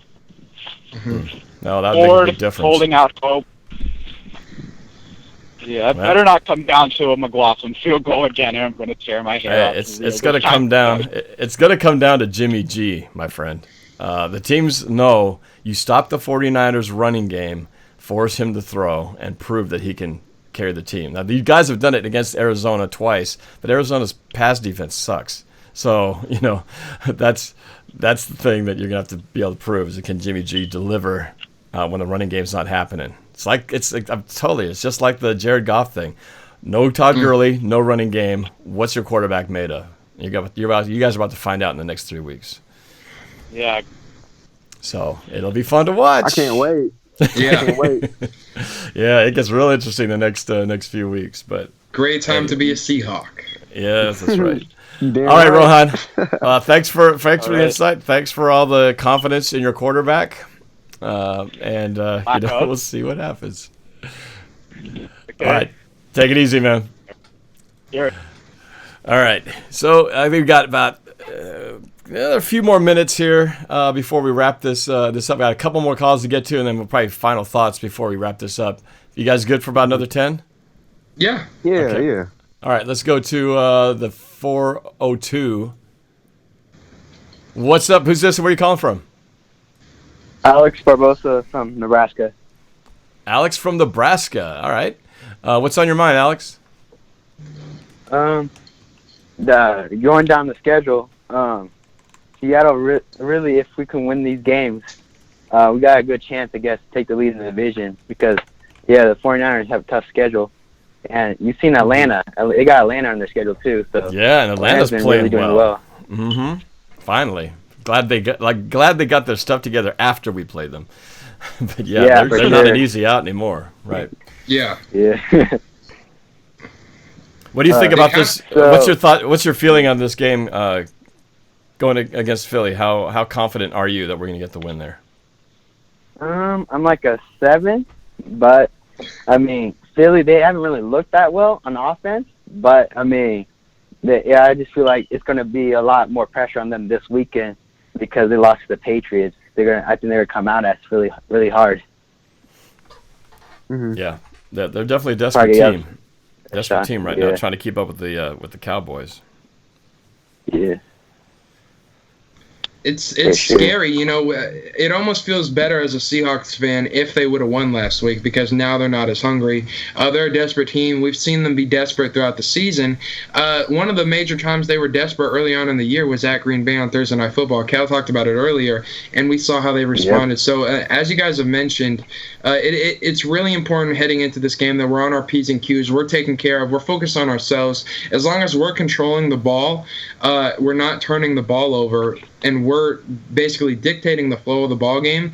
We stay within our game plan that way, and that's how we're going to come out successful, especially on the road in Philly, where we've had success, but it's very loud, and that stadium, it gets rocking. So we got to control the ball. We can't have turnovers, and we got to dictate how we want to play the ball game and play it on our terms.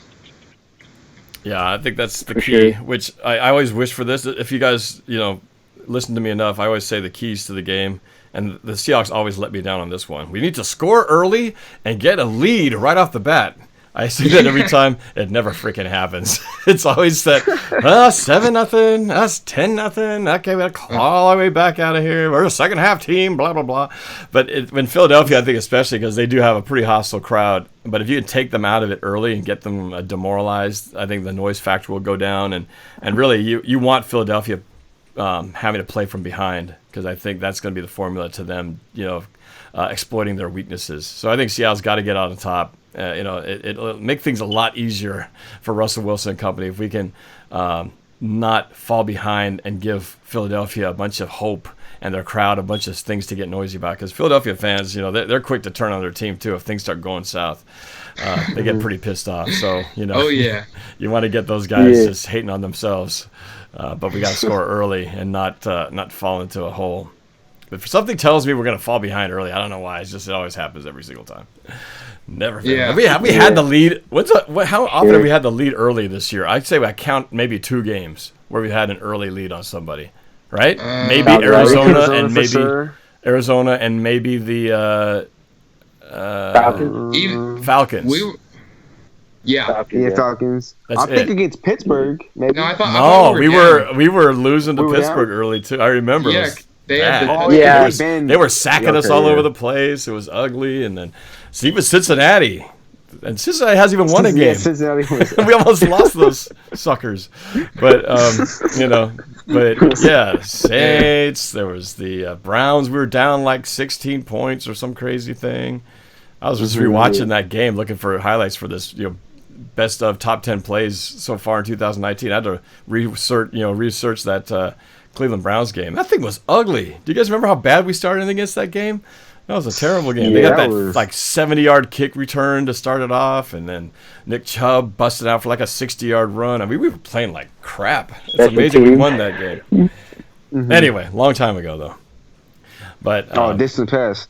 So it's all in the past. Thank God we dodged that bullet. But all right, Alex, you got anything else for us, man? I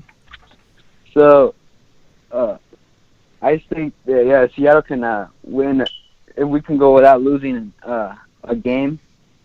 In the last 6 games, I think we can clinch the division. I just think San Francisco is going to lose like 2 games in their 5 games. In the next 5 games, it just looks brutal for them.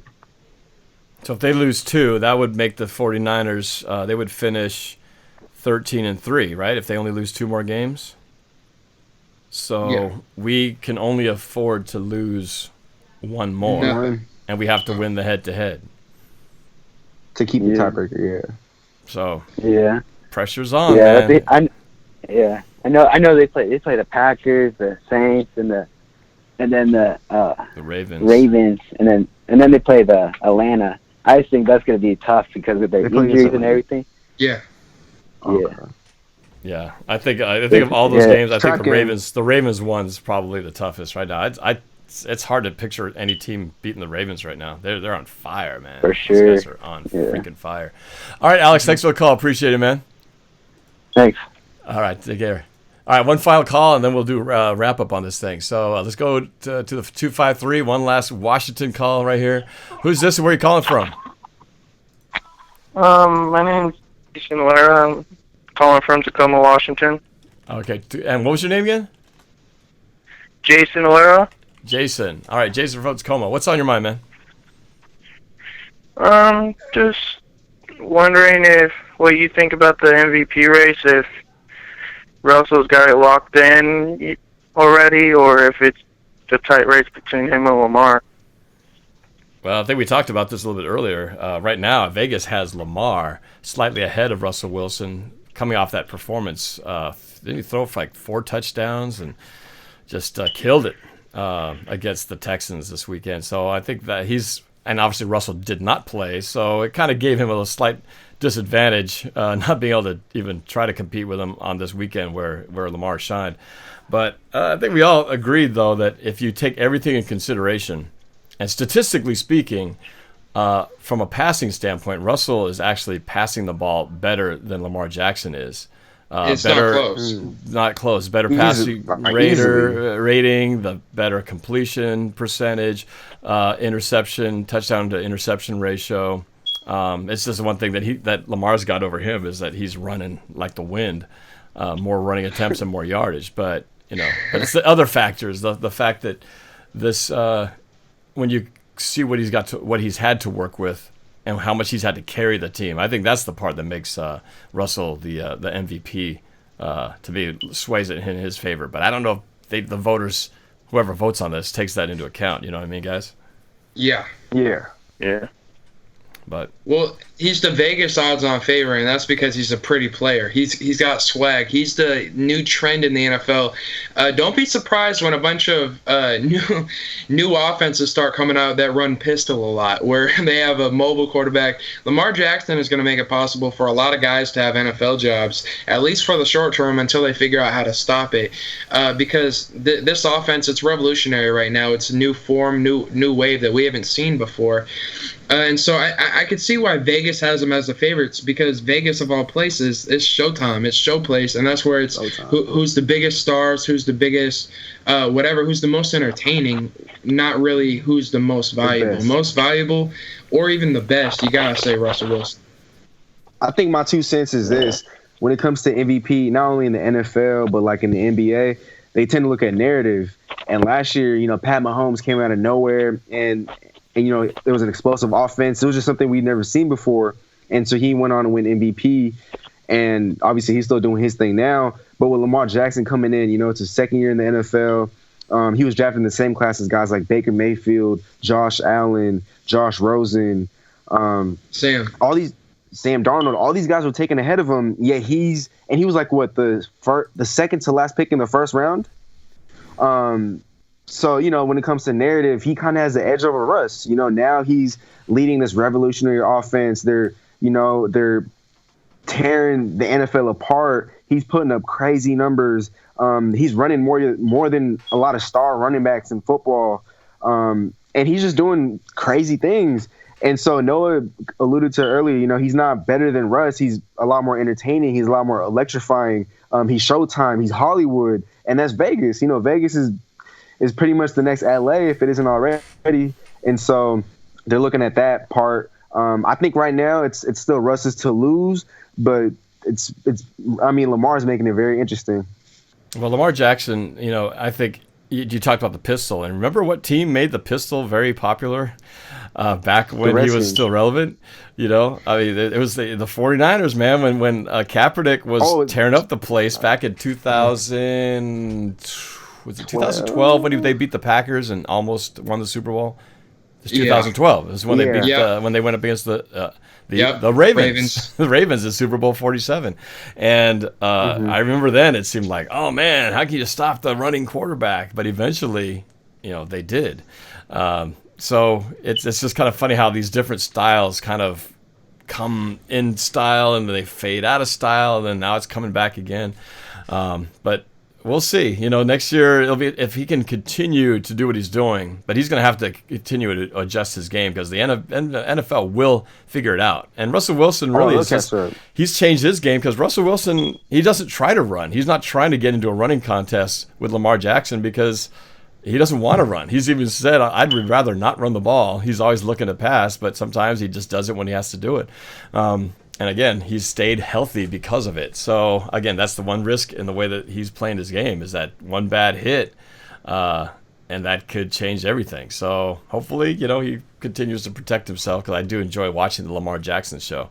But we'll see. It's going to be interesting how that changes. But I don't think anyone's going to have it figured out this year. He's going to give everybody a run for their money, and it wouldn't surprise me if the Ravens end up going back to the Super Bowl again, like they did back in 2012, right? 7 years ago. So anyway, well, that's it for, thanks again for the call. I appreciate it. But guys, I guess final thoughts here as we wrap up this show. Again, we got the Eagles Sunday morning for us here on the West Coast, Sunday morning. Last thoughts before we hit this game and try to make our record a 9-2 and keep up with the 49ers. Last thoughts, guys? Well, I would say heading into this ball game, just the same approach that you had at San Francisco, and it's just another game. Go into it with that same mentality, the way that they get juiced up. They know what they're doing. Just trust. I'm just going to trust in the Seahawks on this one. It's one of those games where the other team is more motivated. The other team has more reasons to win this game. We're on the road. We're undefeated on the road. We could afford a game to lose and still be in the playoff picture, but it's about inner hunger, and it's about digging deep to find ways to bounce back. It's not always, you go through the highs and lows of a season. Everyone's talking about, okay, when you get faced with adversity, how do you bounce back? How do you respond? Whether you face adversity or you have a great triumph, you have to respond the next week, and that's what we're facing right now. We had the best win of the season, followed by an extra week to think about it. I hope we didn't sulk it in too much, and we're not feeling ourselves come Sunday, because otherwise we are going to fall behind to Philadelphia. Final score prediction. Do you want me to drop that? Oh, yes, right. Let's do a score prediction. Yes, go for it, guys. Let's hear how this game is going to go in your prediction. I think the final score of this game, I think we're going to be ahead by a field goal in the fourth. Russell Wilson's going to deliver a drive down the field. We're going to get another field goal, and our defense is going to end up winning this ball game. Final score, 27-21 Seahawks. Okay, I like that. I'm expecting a bit of a shootout as well. As we talked about earlier, right now Philadelphia is down. And as we also mentioned earlier, when they're down, they tend to pick themselves back up. And so for us, I'm hoping that we can realize, I'm hoping that actually we prepare like we did against San Fran. Everybody was talking about San Fran. They were the talk of the town. And I guess we got tired of that. And, we prepared. The way we played, I wasn't surprised, because I knew that going into the game, we wanted to make a statement.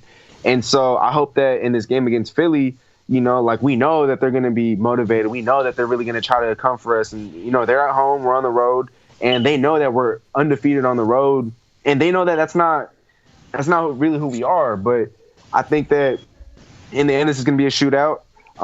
Maybe Philly gets back Alshon Jeffrey. I don't know. Maybe they get back Jordan Howard. We don't know. But it's going to be a shootout. But look for us to close it out. And I like what Noah said earlier. Our defense is going to win this one for us.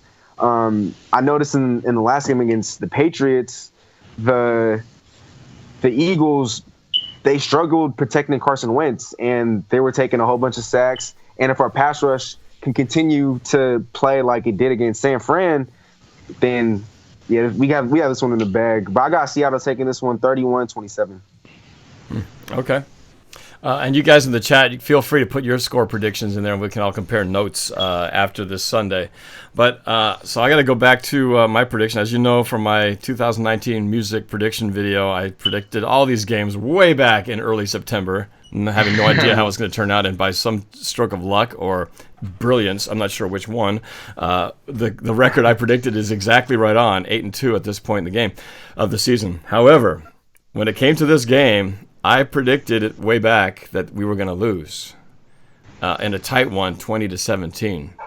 Mm-hmm. However, I choose to take my priority of being able to change my prediction, and I'm going to flip this thing. I say I'm wrong in my prediction, and that this time the Seahawks are going to beat the Eagles on the road, and the score will be flip-flopped. I said we were going to lose 20-17 and go 8-3. We were going to win this by the same margin, 20-17, in a relatively low-scoring battle, and we will end up 9-2 with a 20-17 win, possibly with another game-winning field goal by Jason Myers. So there you go. That's my prediction. I'm changing it, and I'm going to give ourselves the dub on this Sunday. So, let's go.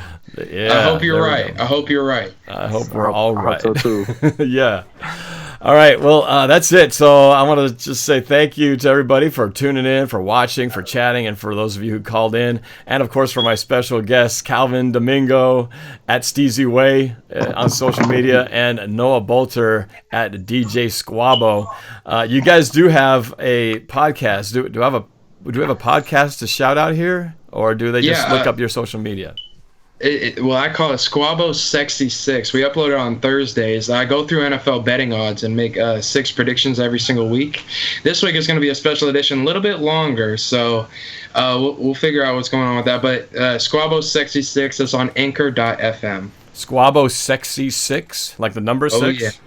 Okay. SIX, spelled out. SIX. All right. I'm going to put that on here just so you guys can see it. We'll add it in the description as well. But yeah, so go check out this stuff, and that's it. So, guys, thanks for joining me, taking some time out of your busy day to do this. It's been fun. I hope the viewers, I hope you guys enjoyed our little banter here. It was fun. Learned a few things, which is always a plus. Yeah. But yeah, check out their podcast, Squabo 66. And for those of you guys watching this, feel free to subscribe, hit that sub button at NorbCam, and hit the notification bell, and that way you'll always be notified when a new video comes out. And of course, you guys are all welcome to come join me at the viewing party this Sunday at Emerald Downs. And we can watch this thing together. And you guys win some money, might win some pretty cool prizes as well. So come out and join me. It'll be a good time. So, all right. Thanks again, Cal, Noah. Of course. Always a pleasure. Thanks for having us, Noah. All right. Thank you guys for joining, and go Hawks.